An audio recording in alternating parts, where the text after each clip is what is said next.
right, so today I want to talk to you about my sabbatical. A couple weeks ago I announced to you that I'm going to be going on sabbatical this summer.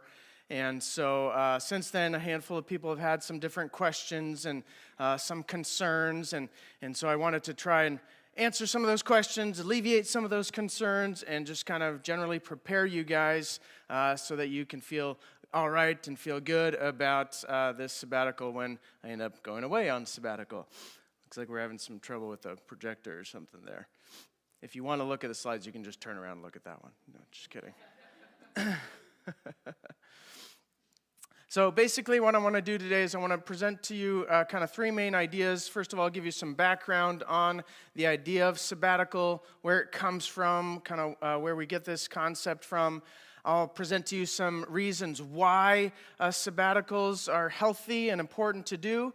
And then lastly, I'll give you just kind of the practical logistics of it, the dates and things like that, and what my plans are during this time. And we just turn that off. You're going to reboot it or no? All right, I think we're okay. All right. So the first thing I want to do is present to you a little bit of background on sabbaticals. And I'm going to start off with my own personal background. And this time, really, if you want to turn around and look, it's a very cute picture. You can see my family there. But I start with this picture because this was a picture taken the year right before we moved back to the United States. And so if you can see Nat and Abby in that picture, as well as Jen and I, you can see how much time has passed, right, since that time and since and where we're at now. But basically, you can turn back around now. I know Abby's very cute, but, Nathaniel too. Basically, my personal background with sabbatical is that when I applied for the job as lead pastor here, one of the things that Pastor Phil encouraged me to do was to ask for a sabbatical to be built into my contract. And I believe, one of the reasons he did that was because, one, he values it and thinks it's an important thing to do. But I'm guessing, and this is just pure guesswork on my part, but I'm guessing that he maybe didn't take as many sabbaticals as he probably should have in his 25 years. I think he maybe took one. I don't know if he took any more than that. But so he really felt like, hey, this was an important thing for pastors to do. And so he encouraged me to ask for one. And when he and I looked at how many years I'd been in ministry, we realized, well, starting when I started as the lead pastor, I'd already been in ministry for about 15 years. And so what we looked at, we said, okay, if I've been in ministry almost 15 years, I've been ministering at this church, at the time for about 4.5, 5 years. Then by the time I reach the 5-year mark as your lead pastor, that means I will have been in ministry for 20 years or so, and I'll have been in ministry at this church for almost 10 years. And so this summer is that 5-year mark for me as your lead pastor. It's that almost 10-year mark for me working at this church, and almost 20 years in ministry altogether. You guys know Jen and I started in full-time ministry in Panama. We were still relatively newlyweds at that time, didn't have any kids yet, and I did full-time ministry as a children's pastor there, and then we went to Africa for a year, came back to the States and started working part-time for the church, part-time for my dad in missions work, and all that time I really haven't had a true sabbatical, and so that's why we picked kind of this time frame. Right around the 5-year mark for me felt like a good time for me to kind of take that kind of sabbatical. So I asked for that when I applied, and the consistory granted that to me, so it was kind of written into my contract. In addition to this, a lot of the denominations now are asking or encouraging or even sometimes requiring pastors to take sabbaticals, churches to give their pastors sabbaticals. And the RCA, the encouragement was every around 5 to 10 years, try and give your pastor some kind of sabbatical. And the Alliance, it's still relatively new, still working these things out, but our group that I met with, the Classes Cascades pastors, we're now called the Northwest Network, they were saying, yeah, we really want to encourage you about every 5 to 7 years to have some kind of sabbatical. And how long you take depends on how long you've been in ministry. The longer you've been in ministry, the longer your sabbatical should be. So having said that, then 2 years ago, I reminded our consistory of this, and the consistory graciously agreed, yeah, we feel like we still want you to do this, and we want you to take it sometime in the summertime if you can, so of this year, and we'd like you to take around 3 months of sabbatical. So that's what we had agreed on 2 years ago and then started working towards in the past couple of years. Other than my personal background, some biblical background for you, and to be honest, there's not a lot of biblical background, but it's rooted in the idea of Sabbath. You can hear it in the name. Sabbatical comes from the word Sabbath. And in the Old Testament, what we see is 4 different kinds of Sabbath that are required of God's people. The first kind of Sabbath is the 1 day a week kind of Sabbath, the weekly Sabbath. And so we saw it, heard it read in the Old Testament from Exodus. It's part of the 10 Commandments, and so an important one, right? The 10 Commandments we kind of consider the Big Ten, and so the Old Testament requires people to keep it. In addition to the 10 Commandments, it's also repeated at least 20 different times in the Old Testament, that weekly Sabbath and how important it is to God. One of those is in Isaiah 58, 13 through 14. Here's what Isaiah says. If you keep your feet from breaking the Sabbath and from doing as you please on my holy day, if you call the Sabbath a delight and the Lord's day honorable, and if you honor it by not going your own way and not doing as you please or speaking idle words, then you will find your joy in the Lord. And I will cause you to ride in triumph on the heights of the land and to feast on the inheritance of your father Jacob. The mouth of the Lord has spoken. So we see all throughout the Old Testament how important Sabbath is to God. That you would take a day of the week away from work, and it's meant as a day of rest and refreshment, but it's also meant as a day to honor the Lord. In fact, some of the commands that mention Sabbath command the people of Israel to gather in assembly, to have a congregational gathering, a church service, so to speak, where you are honoring God, where you are worshiping God. Really, it's a way for the people of God to recenter themselves in God. God knew that it would be a temptation for us to make work an idol, to make earning money an idol. And so he gives us a day where we are required or asked to stop our work, to recenter ourselves in him, to remember and refresh ourselves and reflect on the fact that God is our provider, that God is the Lord, that God needs to be at the center of everything we do. And so we have a day of the week that is dedicated for that so that we can recenter ourselves, refocus ourselves, refresh ourselves in the Lord. So that is the weekly Sabbath. In addition to the weekly Sabbath, Israel was also commanded to have various Sabbath festivals or religious holidays. There are at least 7 different religious holidays that Israel had to celebrate. And so it's these days of off from work, just like our kind of national holidays, right? Days where they're commanded to come and worship God, offer sacrifices to God, have different kinds of feasts and celebrations.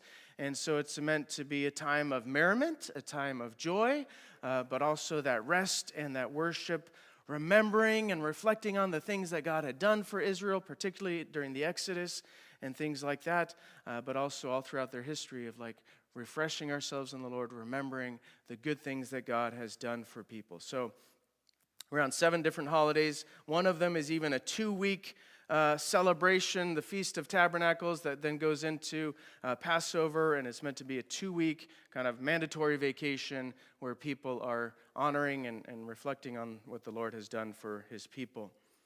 The third kind of Sabbath that we see in the Old Testament, and this is the one that is closest to the sabbatical, is the Sabbath year. And you heard Colleen read from Leviticus there, God mandating and requiring that once every 7 years, Israel leave their fields to rest.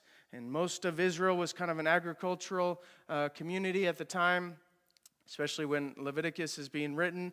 And so God then asks them, work the land 6 years, but on that 7th year, allow it to rest. And so it became a rest for the soil, for the land itself. And modern science now is discovering, hey, that's actually a really good thing for soil. But then also a rest for the people and a rest for the animals. And they are given permission to go out and collect food from their fields, just what they need. But they are not to till the soil, they're not to plant seeds, they're not to collect harvests meant to go out and sell things. And so it's this kind of year of a slower pace, year of a more relaxed pace. But what it forces people to do, the same as the weekly Sabbath, is it forced people to trust in God. Force people to rely entirely on God. Right? Our temptation as people is to go out and provide for ourselves, to work for ourselves, and to think of ourselves as the providers. And by having this year where they're not allowed to till the soil, not allowed to plant new crops, new seeds, not allowed to go out and gather massive harvests to sell in the marketplace and things like that, now all of a sudden they're relying entirely on God. And a lot of the Sabbath has to do with that.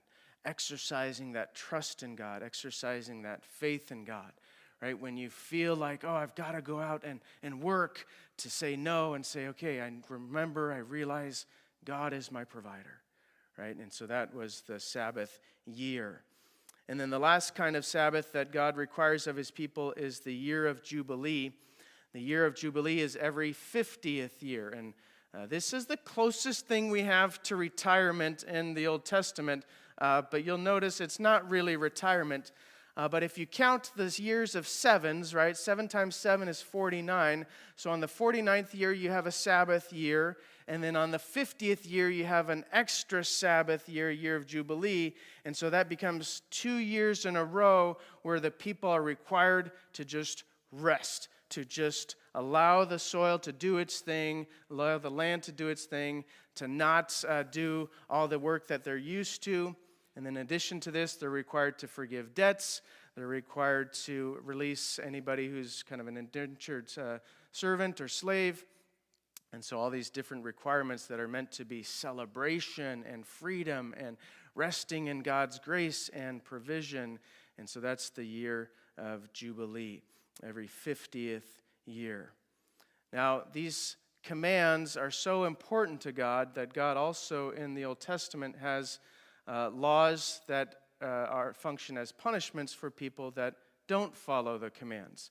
And so, for example, Exodus 31, 13 through 14 says, "Say to the Israelites, you must observe my Sabbaths. This will be a sign between me and you for the generations to come, so you may know that I am the Lord who makes you holy. Observe the Sabbath because it is holy to you. Anyone who desecrates it is to be put to death. Those who do any work on that day must be cut off from their people." So if you dishonor the Sabbath, it's a death sentence. If you work on the Sabbath, you're to be cut off from the Jewish community, which is almost basically a death sentence as well. This is how important this is to God, right? And anytime there's a law, right, these civic laws that accompany it, it's God highlighting just how important this is, that he wants the people of Israel to celebrate it. He wants them to be holy. That means set apart, right? That they would be different from the world around them. When the world around them is scurrying and doing everything they can to work, 90 hours a week, 100 hours a week, God says, no, I want you to stop and to rest. When people are going out on Saturdays and Sundays and doing all this work, God says, no, I want you to come and gather together to honor and to worship me. Right? So we're called to be set apart. We're called to be different than the world around us, so that people notice a difference, and also so that God would remain at the center of everything that we do, the center of our lives. So again, this biblical background of the Sabbath, we see that God has hardwired us, has created us in such a way that he knows that we need physical and mental and emotional rest. And so he provides that for us by giving us this command. God also knows that we need to be recentered in him. And so he gives us these instructions so that we remain focused on him, keep him at the center of our lives rather than giving into idols and temptation. And it's also a way for God to build that faith in us, that trust in us. That every time that we're tempted to continue to do work on the Sabbath, it's that exercise of faith and obedience, but also that trust in God and going, okay, God, I have a lot to do this week. I'm going to trust you to help me with that. I'm going to trust for you to provide for me to do what I need to be able to stay afloat. Beyond the biblical background then, let me give you a little bit of historical background. And of course, it depends on where you research this or look at this. The dates are a little bit fuzzy, but basically sabbaticals, kind of leaning on the Sabbath from the Christian church, they started to be developed earlier when the university systems were being developed. And of course, in those days, a lot of the professors were also pastors, or pastors were also professors. And so theology was one of the main branches of study at the universities. We see that with Martin Luther, right? He was a professor at the University of Wittenberg and also a pastor and theologian, things like that early on. And so one of the things that the universities started doing is they started implementing this Sabbath or sabbatical for their professors. And one of the things they realized was that if professors are so engaged in teaching their students all throughout the year, then they have very little time to dedicate to their own research and study. And so since they're teaching all the time, then they lose sight of kind of what's contemporary research and thought.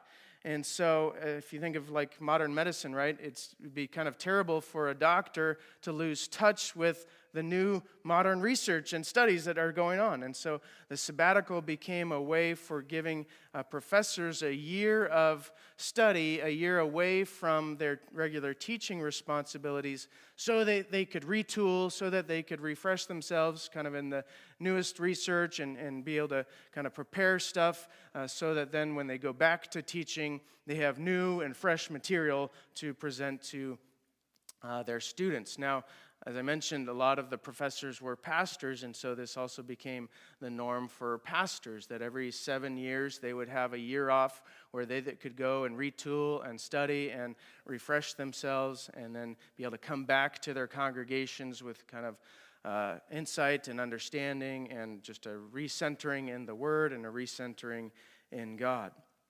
And so that's kind of where we get the roots of a church sabbatical or a pastoral sabbatical, is from that university model that then kind of filtered down to the churches. Now, a few reasons why sabbaticals are healthy and are important. I have three kind of main reasons here, and then within those three reasons, there's multiple sub-reasons. But the first one is quite basically for the spiritual health and longevity of the pastor. One of the things that churches have realized and have been learning and growing in and understanding is that being a pastor is a hard job. And that's not to mean that other jobs aren't hard, but as a leader of a church, pastors carry a big amount of burden for their congregations. One of the things I learned and realized right as I took over as the lead pastor here, I'd been a children's pastor in Panama full time. In my ministry in Panama, I had over 100 kids that I was responsible for, about 100, 175 kids with their parents. When we did big programs, we often had close to 200 kids. I had about 25 volunteers that were under me, different interns and stuff that I was in charge of. So quite a large kind of ministry that I was a part of. But in moving here and then in moving into full-time pastoral role, I realized when you're a lead pastor, like there is even more responsibility and work than even what I was doing in Panama with a bigger congregation, a bigger ministry. And I feel that weight, right? There's the weight of kind of the business side of things, the organization and keeping the organization going and the taxes and the money flow and things like that. There's the responsibility of the facilities, right? One of my first years as pastor, we had all those trees falling down, and I spent a lot of nights awake worrying about trees, right? Which is not a normal thing for people to do. But I was really nervous that another windstorm would come through and trees would fall down on the neighbor's house, and then we'd be sued or something like that happen, and just kind of the fear, the worries of that. And then, of course, there's the responsibility for people's souls, right? For the spiritual care of the congregation. A pastor carries kind of the burdens, the weights of its congregation. Any pastor that really loves its congregation is going to feel that weight, that burden of just their spiritual well-being. And when people are struggling, right, I feel that. When people leave the church, I feel that. When people kind of have different theological ideas that are not biblical, I feel that. And so there's just kind of that weight there. And then in addition to that, there's kind of the aspect of the spiritual warfare, that pastors take the brunt of the spiritual warfare. And the devil knows if you can get to the pastor, then you can easily destroy a church, right?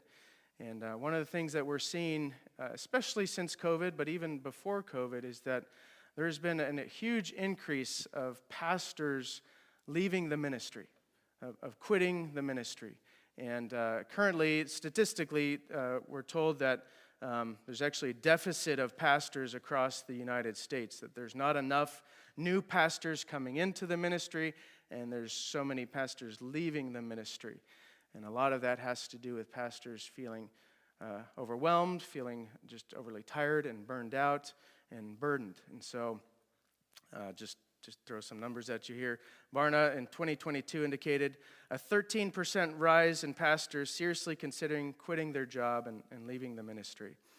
And that meant over 40% of pastors taking their survey were considering leaving the ministry. Could you imagine what the churches in Edmonds would look like if 40% of the pastors all left at the same time, right? It'd be pretty devastating. 2023, they said 50% of pastors felt dissatisfied in their current positions, which was almost a 30% increase from 2015. And then in a 7-year study they did, one of the things they found is that over 65% of pastors today feel a deep sense of loneliness in their job. I was just at our pastors' retreat not too long ago, and that was something I was hearing from our pastors in our network here. Just feeling lonely, feeling like, you know what, I pastor the church and I have to be a friend to everybody, but I don't have any close friends that I can really unburden myself on. It's very difficult for a pastor to have friends within his own congregation just because there's different expectations. You're expected to kind of have it all together and not sin and not struggle with sin and things like that. But pastors do. And so who do they turn to, right? Who do you turn to when you're having trouble with your own consistory, right? You can't talk to your consistory members, right? So it's hard, right? There's a struggle there. There's a burden. There's a weight there. And there's a lot of expectation there for a pastor as well. So sabbaticals become a really important time to let pastors kind of release that responsibility.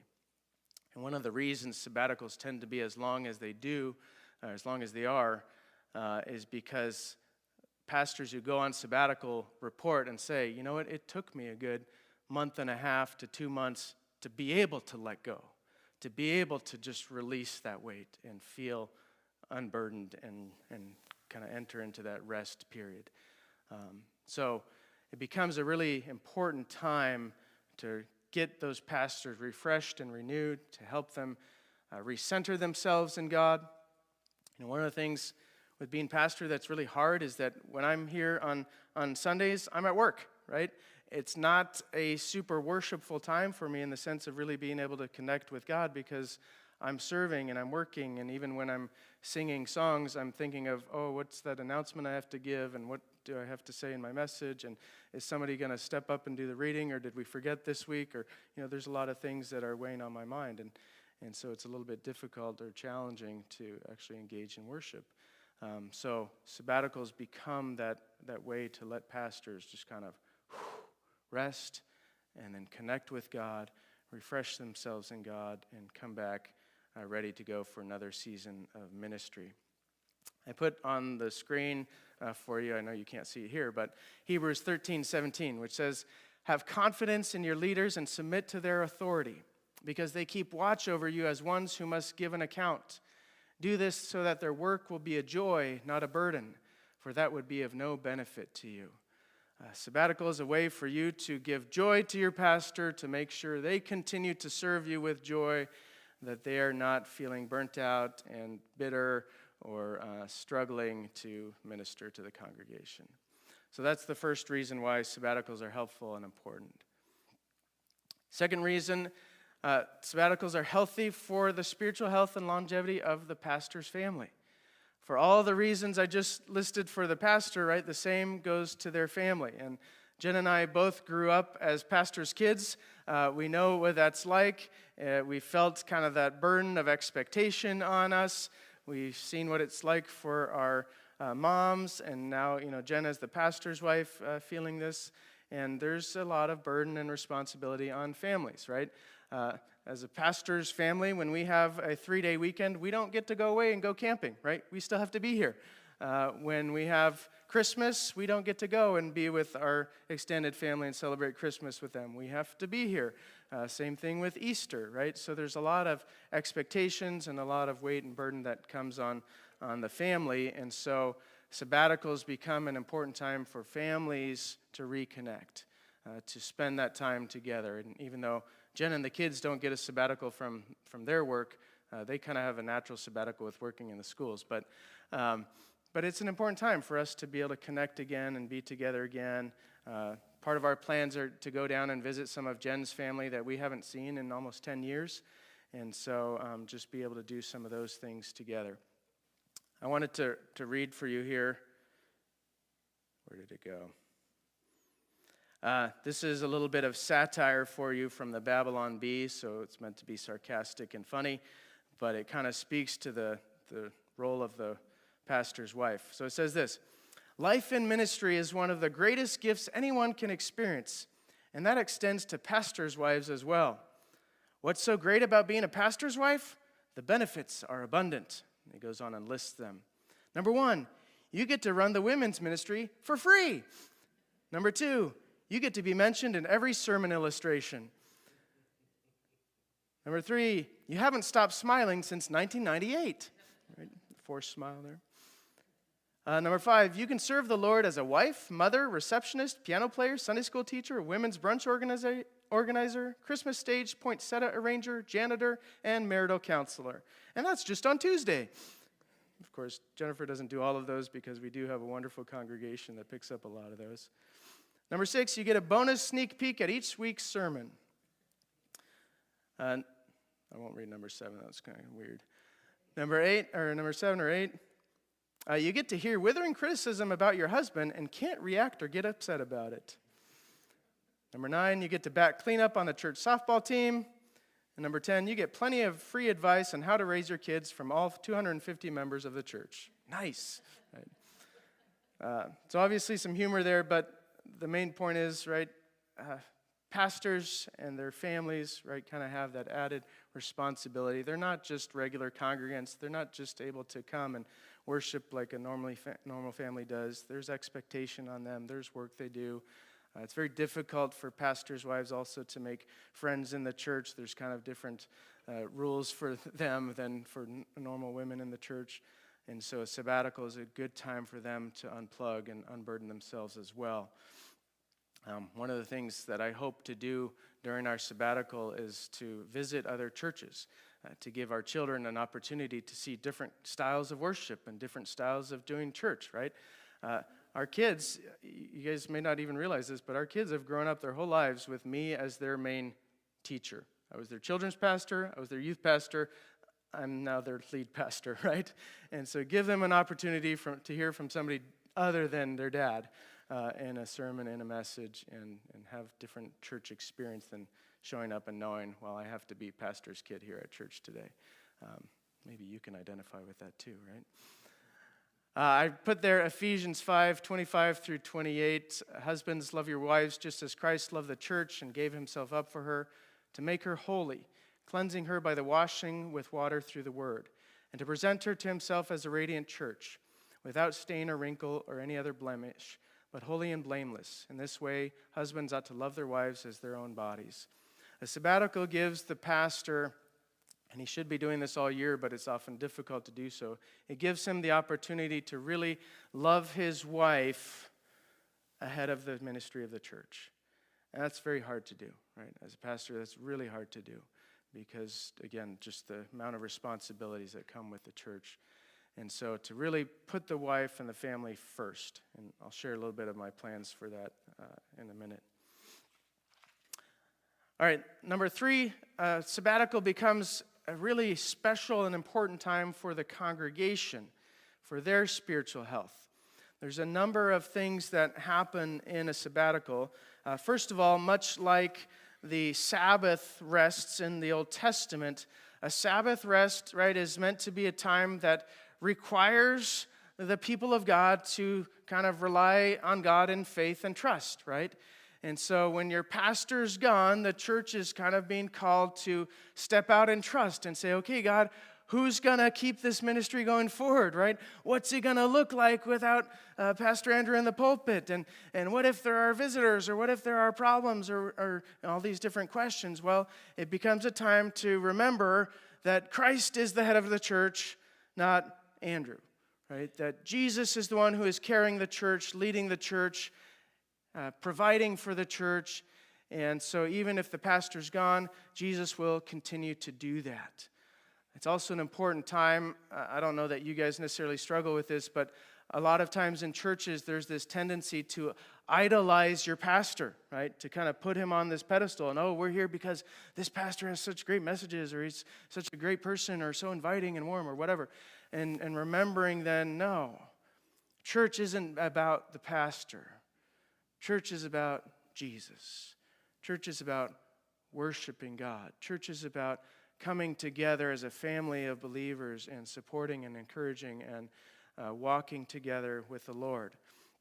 And so sabbatical helps the church to kind of refocus in that way, to kind of stay away from that temptation.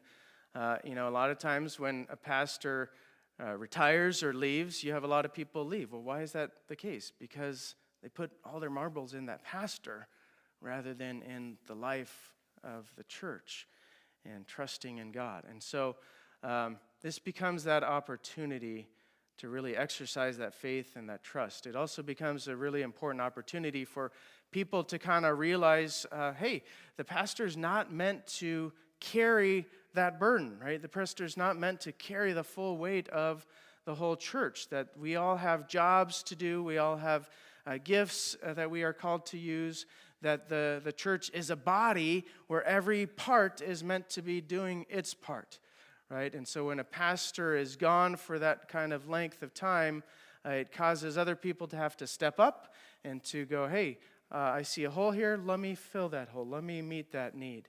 And so it's a really good and healthy exercise for churches to do that. Now, when Phil retired, our church did a lovely job of that, of kind of starting to carry a lot of those roles. And so, I haven't had to do a ton of all of that, right? We've got people like the Kwans that take care of the trash for us, and people like Jerry who kind of come in and help fix things when they're broken, and Chris taking over the tech stuff for us recently. And so we have a really good church in that way. But inevitably, whenever the pastor's gone, there's always one or two things that pop out, and people are like, oh, we didn't know the pastor did that. And now the body gets to respond and say, well, we'll take care of that. And so it becomes this neat exercise of faith and of carrying that burden and remembering and learning that, hey, we're called to be a body. We're called to all take part and serve. And so having the pastor gone just kind of highlights that in a different way and encourages the body to step up and do that. I put up on the screen again for us Hebrews 13:17, talking about submitting to the authority of your leaders. And it says, do this so that their work will be joy, not a burden. And then it says, for that would be of no benefit to you, right? Again, if your pastor's burnt out, if your pastor's exhausted, if he's emotionally or spiritually burnt out, that's going to be of no benefit to you. You want a pastor that is healthy. You want a pastor that is joy-filled in his work and excited for his work, that has a vision for the future and is able to implement that vision. And so it's really to your benefit to have your pastor do this. So the spiritual health and well-being of the congregation is kind of that third piece. In preparing for this message today, I read a little article talking about Eugene Peterson, and he mentions that the only three things a pastor should be in charge of is preaching the word, prayer, and pastoral care. And when I read that, I laughed, and I said, well, wouldn't that be nice, right? But that's kind of the idea, right? To have a healthy congregation where like we see that in Acts, where the apostles focus on the things that the apostles are supposed to be focused on. And so they raise up deacons to take care of some of the other tasks, and then they raise up elders or overseers to take care of some of the other tasks so that they can focus on the spiritual tasks that God has given them. And of course, all tasks are spiritual, but it becomes a way to focus on the Word, focus on prayer and pastoral care. Another article I read this week said, if the church can't survive without a pastor for 3 to 4 months, then that's a good sign that some things need to change. It may be that the pastor isn't doing a good job of equipping. More often, it's a sign that the church has become too dependent on their pastor, and he may be doing their job for them. And so again, that opportunity for the church to step up, to kind of carry some of that burden, some of that weight, and remind themselves of who we are called to be. I hope you understand that in sharing these things with you, I'm not complaining. I'm not trying to garner sympathy or pity here. I want us to be a well-informed congregation. I want us to be all that God has called us to be, and for you guys to have a good understanding of why it is that I'm doing what I'm doing. And I'm not doing this at this time because I feel burnt out right now. I'm not doing this at this time because, man, I feel like quitting. But I'm doing this more as a preventative matter, right? I'm going, I don't want to get to that point. And, of course, you guys are familiar with a lot of the stories we see in the news of these pastors just kind of falling into scandals and problems and moral, failures and things like that. And a lot of that has to do with these pastors that were taking on more than they should have, thinking of themselves as being kind of the savior of the church, and then needing outlets to kind of relieve that burden and that strain. And so then they turn to sin and all kinds of unhealthy things. And nobody wants that, right? Nobody wants to see that in our church. All right, having said that, some practical things to share with you. My plan right now is to be gone from church starting on June 10th, so I'll preach on June 9th. June 10th is a Monday, and then August 11th is a Sunday, and I'll start coming back into the office August 12th. I think I'm not preaching August 18th, but roughly that time frame of not being in the office, not being at church. And I've divided up my time into 3 phases, and just kind of for fun, giving them names. But the first phase I call, and this is tongue-in-cheek, but I call it detox. And so I'm going to just spend a couple weeks. The first phase of it, I'm actually going to go camping by myself for about a week and spend some solitude time with God alone in nature, and just kind of praying and being alone with God. The second part of that detox, I'm going to be at home and just taking care of a lot of things at home. I have a bunch of medical appointments that I'm going to do. I haven't been to the dentist in like 4 or 5 years. I need to do that. I need to go get an eye exam, which is my first time having to do that. Don't really like that. And then serving, my family at home, trying to do some of the cleanup and getting rid of junk and stuff like that. Those are kind of my plans for that phase 1 detox. Phase 2 is kind of a rest, family vacation time. It's pretty normal for our family to take 2-3 weeks vacation during the summer, so I'm just kind of folding that into my sabbatical this year. We're going to extend that by a week or so, and now we're also going down a little bit earlier for Jen's grandpa's memorial service. But basically, we're going on a big road trip. We're going from here down to the Bay Area. We're going to spend time in Central Oregon with my family, and then go down to Central California with some of Jen's extended family. We'll be in Arizona, and then coming back up the coast. So just a nice, long family road trip, packing out the car with all the stuff and doing that thing. And then phase 3 is what I'm calling re-entry. As I get back into town here, I have a couple weeks where I just want to spend time preparing and praying over the next season of ministry. And so I won't necessarily be in the office every day, but I'm starting to get my mind ready for coming back and for what the next season of ministry looks like. And so that'll be about 2 or 3 weeks in August that I'll do that. And I'll probably pop in and out of the office during that time, but I won't be here all week like I normally am, and I won't be here on Sundays. As far as the church logistics are concerned, Chris Huffines has graciously agreed to take on the brunt of this burden, and he's in a season of life right now where he can kind of do that, and And so he's going to be doing most of the preaching. We're going to have a couple guest speakers here during the summer as well. Chris has also agreed to just kind of do a regular check-in with the consistory and the staff and kind of make sure everything is functioning the way that it should. He'll handle any kind of small questions or problems that arise. So if there's something that comes up, feel free to turn to him and ask those. If it's a bigger question or problem, then we'll turn it over to the consistory as a whole, and they'll answer that. And so Chris and Jerry and Joyce and Esther will be ready and available to kind of answer questions and solve some of those problems. Of course, Clarice is a great person to go to for any kind of office-related things, so feel free to lean on those people. And then lastly, just in terms of the congregation, right, what I would ask of you guys is that you would be praying for me and my family, that this would be a restful time for us, that we'd be able to reconnect with the Lord, reconnect with one another and family members. Pray for our safety on our big, long road trip, that the car would work well and everything else would go well. You can also use this time to please be praying for our church, the future of our church, and hopefully you're already doing that. But, what does God want for us, and what's kind of the next season of life and ministry look for us? So be praying for our church. And then lastly, if you see a need, pitch in and help out, right? Volunteer, ask what can be done, and if you can help. One of the biggest needs we have is anytime there's a visitor, and this is even when I'm here, please make sure to reach out to them, right? If there's a visitor, they should have at least 10 people go up and talk to them, invite them down to coffee, sit with them at coffee, and introduce themselves and get to know them. And so that's one of the biggest needs that we always have, but especially while I'm gone, to make sure that they feel welcome and if people happen to pop in. But then any other things that you see, right?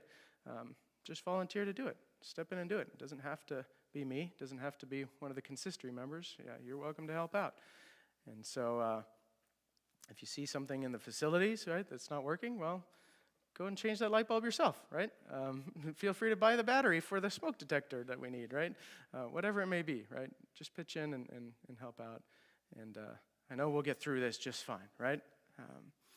I want to close by giving you just kind of a little analogy I thought of.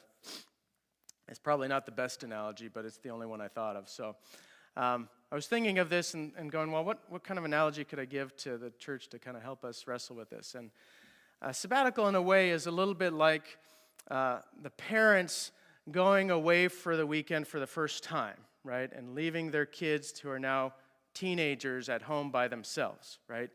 I'm going away, and I'm trusting that you won't burn down the house, that you won't throw any big raging parties without me, that things will pretty much keep moving and operating and staying the same. But I am expecting you to cook for yourself and clean up after yourself and kind of do the things for yourself that the parent normally does, right?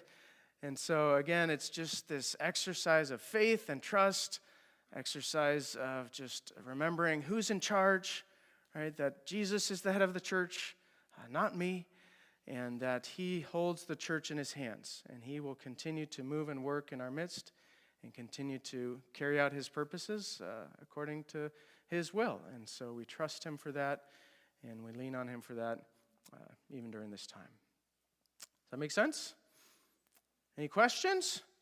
I don't do that a lot, but maybe today's a good day. You also preach with the Chinese church. Do they have someone then that will take over for them as well, or will Chris be doing that? Yeah, so I've let them know about this as well. They know that it's coming. They're preparing for it. Chris reached out and said he'd be willing to preach for them. They're still figuring out their schedule. One of their guys goes to Northwest University, and so he has classes with some theology students. So they oftentimes, when I'm not preaching for them, will ask some of them. So it'll probably be a mix of some of those people and Chris. Other thoughts or questions? All right. Let me pray for us, and then we're going to take communion together. Edie doesn't want to have to behave. I know that's hard for you, Edie, but we appreciate your restraint. All right, let's pray. Lord Jesus, we thank you that you have built into your word times and seasons where you want us to rest. As you say, there's a time and a season for everything, a time for work and a time to rest. And we thank you, Lord, for providing us this opportunity to trust in you, to lean on you, for me to just refresh myself in you, for my family as well. And so we pray, Lord, that as we move into that, starting in June, that you would be over all those details, that you would guide and lead during that time, that you would be over our church and grant it peace, that there would be minimal amounts of issues that come up and struggles and problems, and for my family as well as we travel, Lord. And we just pray, Lord, that you'd continue to build us as your church, your family, your body, that the life within us would be your life, that the things that we are concerned about and work towards would be your things, your plans, that you would show us and guide us and give us wisdom on how we can carry out those plans, that you would provide us all that we need, both financially and materially, but also spiritually and in people and personnel. We lift these plans to you, Lord, and ask for you to be over them, to bless them, and to carry us through this little season without any major hiccups, that you would be glorified in it. We praise your name, Jesus. Amen.